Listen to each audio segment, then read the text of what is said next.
आगे कंटिन्यू करते हैं। क्वेश्चंस कर रहे थे पिछली क्लास में और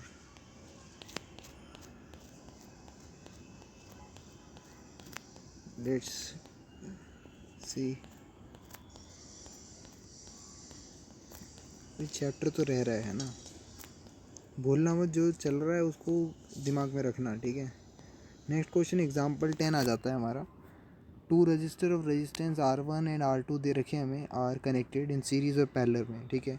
आपको पता है कि पैरेलल और ये हमने क्लास 10th में ही देख लिया था कि सीरीज़ करते हैं तो सम हो जाता है, पैरेलल में रेसिप्रोकल का सम होता है, इक्वलेंट का भी रेसिप्रोकल होता है ना, जैसे कि यहाँ दे रखा है।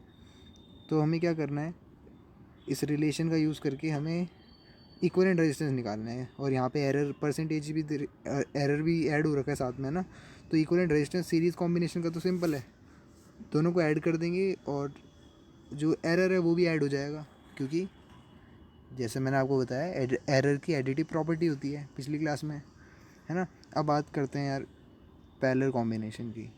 तो पैरेलल में क्या है, पहले तो हम निकाल देंगे। देखो अभी ये एरर को भूल जाओ थोड़ी देर के लिए। मान लो R1 100 है, R2 200 है, तो इक्वलेंट रेजिस्टेंस क्या आ जाएगा, 1/R1 + 1/R2। ये करोगे और इसका रेसिप्रोकल करके जो फाइनल आंसर आएगा वो 66.7 आएगा, ठीक है। 200/3 इन्होंने क्या करा, 0 से 0 काट लिए हैं, जो जितने भी 0 आ रहे थे, तुम समझ जाओगे, है ना। जब एलसीएम लोगे तो हम, तो अब हमें मिलता है 1/R dash is equals to 1/R1 + 1/R2। तो इसका मतलब क्या है, ये देखो ये वाला, ये कहाँ से आया, ये क्वेश्चन में भी दे रखा है ऊपर। और असल में ना यहाँ पे बोथ साइड क्या करते हैं, हम डिफरेंशिएट करते हैं, ठीक है। तो 1/x का डिफरेंशिएशन होता है इस तरह से कि dx/d-x², जैसे यहाँ पे लिख रखा है। तो del r डैश/del r डैश² is equal to del r1/r1 का square plus same with R2, है ना। तो अब क्या करेंगे, del r डैश जो है उसको मैं r डैश के स्क्वायर को मैं राइट साइड ले गया, ठीक है।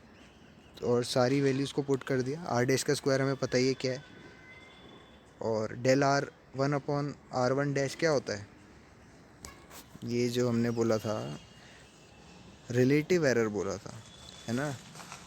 तो relative error is the result of sum of relative errors in the multiplier. तो अब हम रिलेटिव एरर को तो सम कर सकते हैं, तो वही करा है। del r1/r1 का स्क्वायर क्या हो गया, 3 हो गया। del r2/r2 का स्क्वायर क्या हो गया, 4 हो गया, जैसे कि यहाँ दे रखा है ना। ये वैल्यूज़ रखी, और असल में ना ये r1 का स्क्वायर जो है वो क्या हो जाएगा, अगर आप देखोगे तो यहाँ देखो 100 है और वो 200 है, तो 100 का स्क्वायर 200 का स्क्वायर हो जाएगा।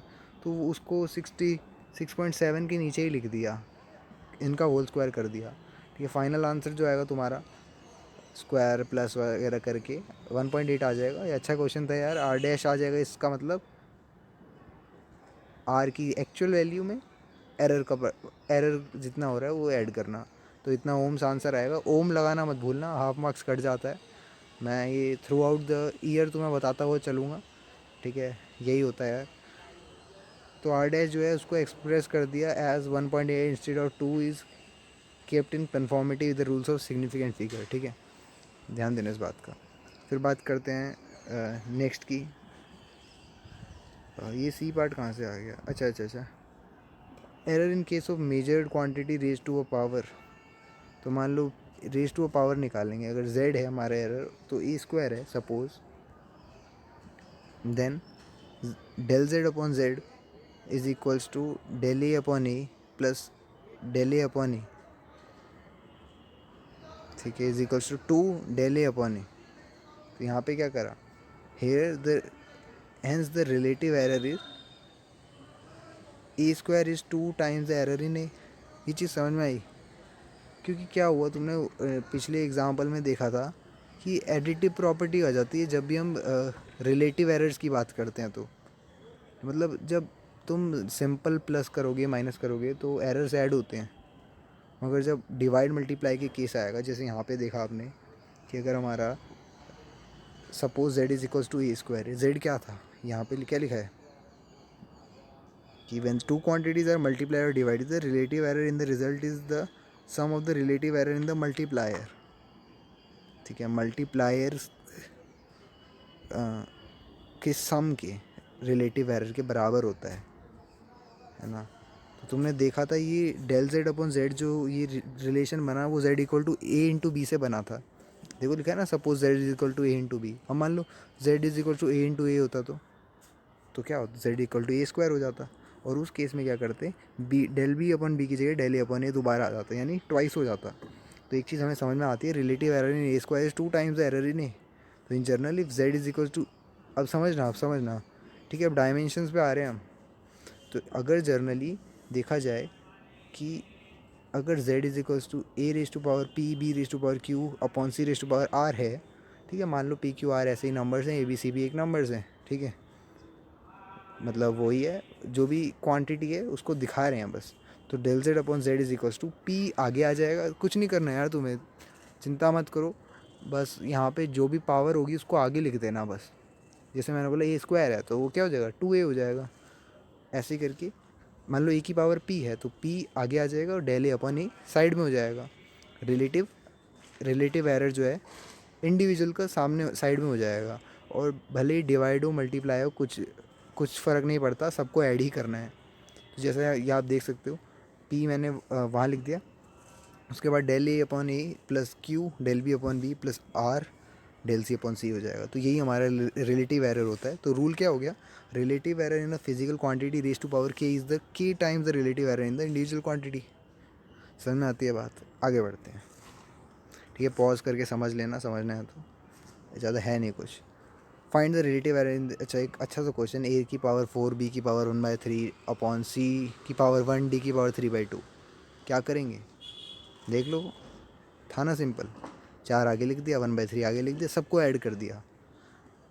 12वें एग्जाम्पल पे चलते हैं, period of oscillation of a simple pendulum. अच्छा यार ये चीज़ तुम्हें आगे याद हो जाने वाली है, मतलब अभी याद करने की ज़रूरत नहीं है, मगर पढ़ लो तो दिमाग में रखोगे तो फ़ायदा हो रहेगा, है ना। तो T is equals to 2 pi upon 2 pi root under L/G होता है। ठीक है, ये सब बताएंगे क्या होता है, वैसे तो दे ही रखा है यहाँ पे। एल पता है क्या होती है, लेंथ होती है। जी ग्रेविटी होती है। पाई पता है तुम्हें। टी क्या होता है, टाइम पीरियड होता है। सारी चीज़ें ये हैं और ये सिंपल पेंडुलम का होता है। ठीक है, फार्मूला कैसे आया कहाँ आया वो आगे पढ़ने वाले हम आगे के चैप्टर्स में। फ़िलहाल एल की वैल्यू दे रखी है इस 20 centimetre known to 1 mm accuracy. ठीक है, एक्यूरेसी 1 mm यानी एरर के चांसेस हैं ये। Times for 100 oscillation of the pendulum is found to be 90 second using a wrist watch of 1s resolution. ठीक है, अब ये 1 सेकेंड का रिजोल्यूशन है। What is the accuracy in the determination of g. अक्सर क्या होता है पेपर में एग्जाम्पल से रिलेटेड क्वेश्चन आते हैं, एनसीईआरटी में पूछे वाले क्वेश्चन आते हैं, तो चीज़ों को ध्यान से देखना। देखो जी इज इक्वल्स टू, तुम्हें एक पूछ क्या रहे हैं पहले बताओ। बोल रहे हैं कि एक्यूरेसी क्या होगी अगर हम ग्रेविटी निकालने की बात करें। तो ये असल में तुम्हारा प्रैक्टिकल में भी करवाया जाएगा फिजिक्स का, कि हमें तुम्हें पता है स्मॉल जी क्या होता है, एक्सेलरेशन ड्यू टू ग्रेविटी 9.8 होता है ना। और तुमने इसके कुछ न्यूमेरिकल भी कर रखे हैं क्लास 9 10 दोनों में। तो यहाँ जी निकालने की बात हो रही है, तो जी कैसे निकालेंगे, पहले तो सारी वैल्यूज़ को उधर भेज दो, ये रूट हटाने के लिए स्क्वायरिंग बोथ साइड वगैरह करके g is equals to 4 pi square L/T² आ गया।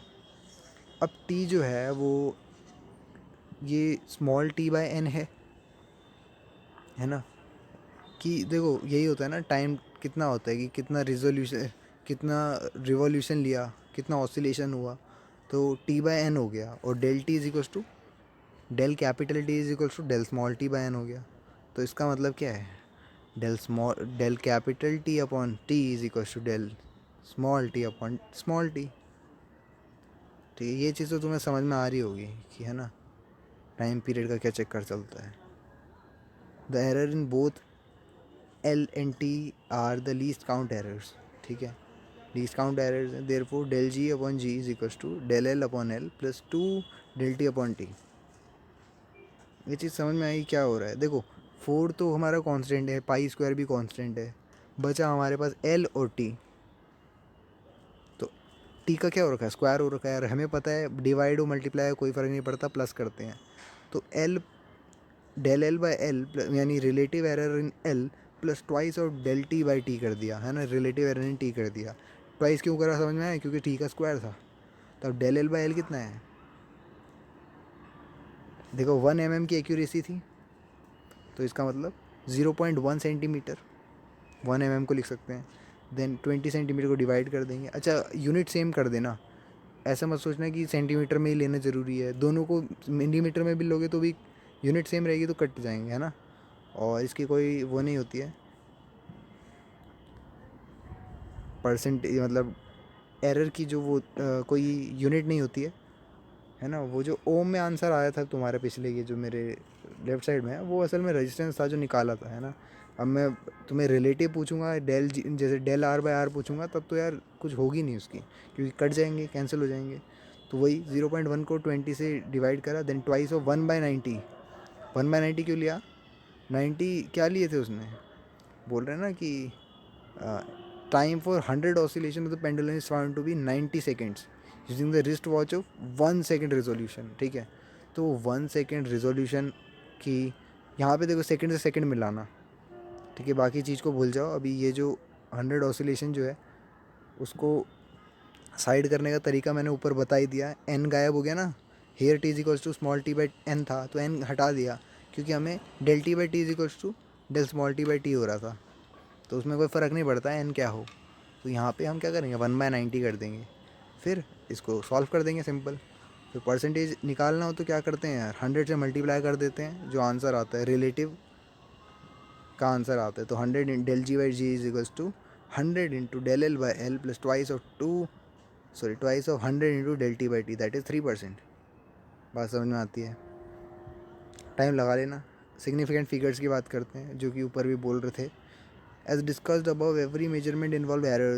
Thus, the result of measurement should be reported in a way that indicates the precision of measurement.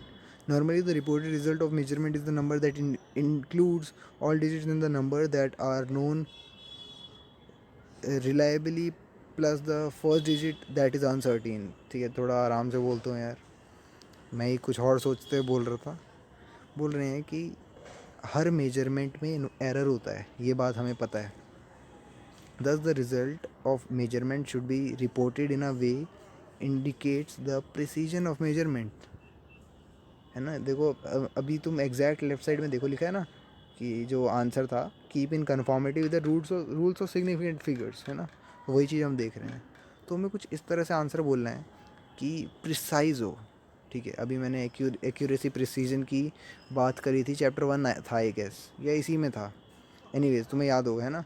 तो प्रिसाइज होना चाहिए आंसर, ठीक है, यानी पॉइंट वाइज करेक्ट होना चाहिए। Then normally the reported result of measurement is a number that includes all digit in the number that are known reliably plus the first digit that is uncertain. ठीक है, तो पहली digit uncertain हो, बाकी बाकी point के बाद के नंबर भी नोन होने चाहिए। तो reliable digit plus the first uncertain digit are known as significant digits. क्या बोला, जो रिलायबल डिजिट्स हैं, ठीक है, यहाँ पे लिखा है कि a number that include all digit in the number.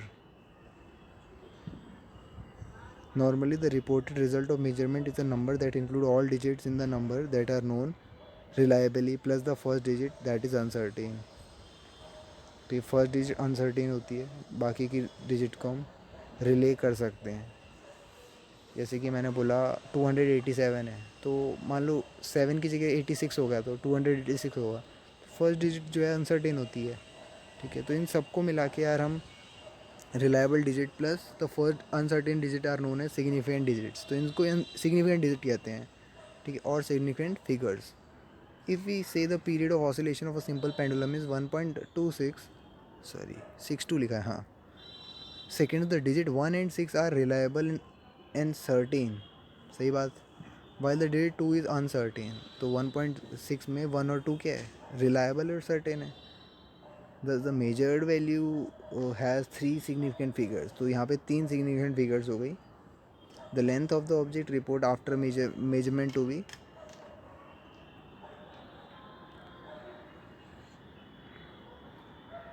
कहाँ पे थे हम?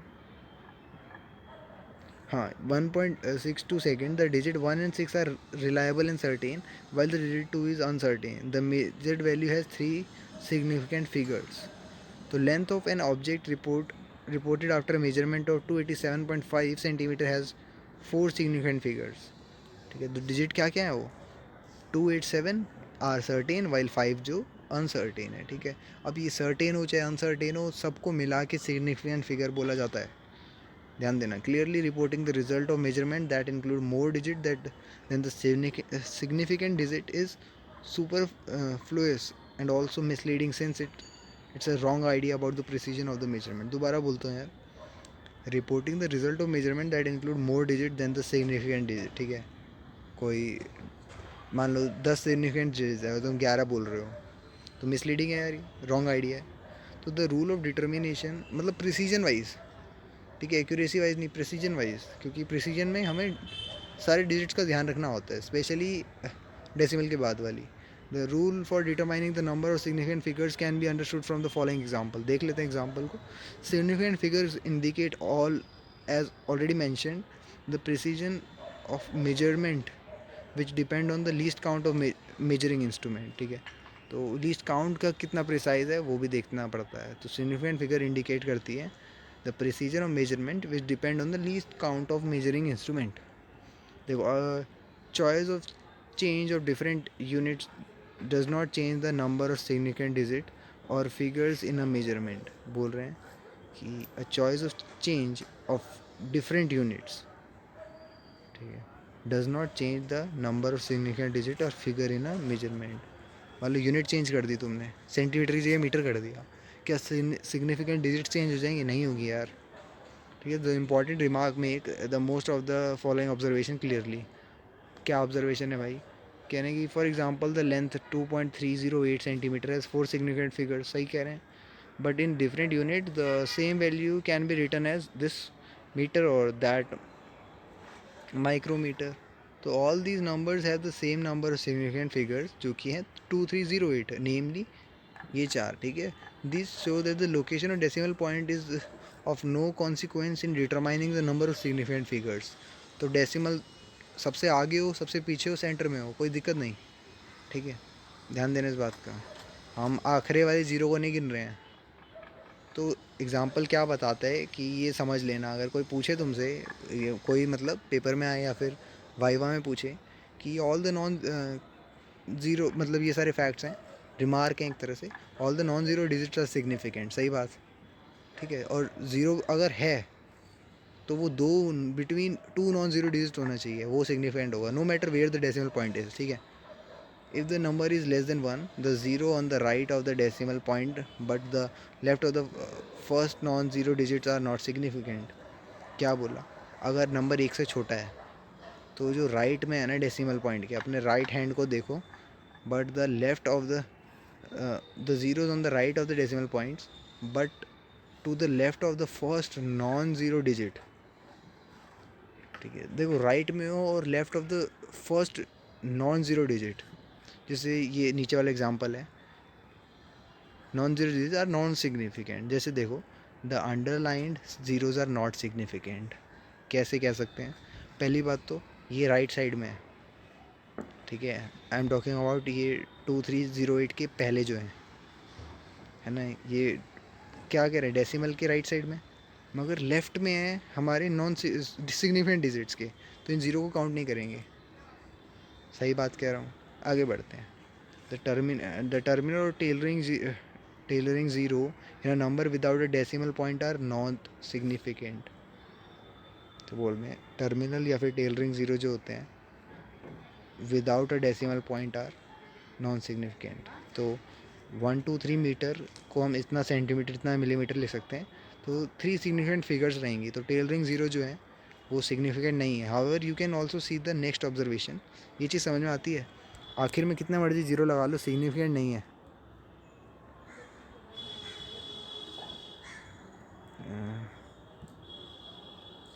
क्या चल रहा है कंटिन्यू?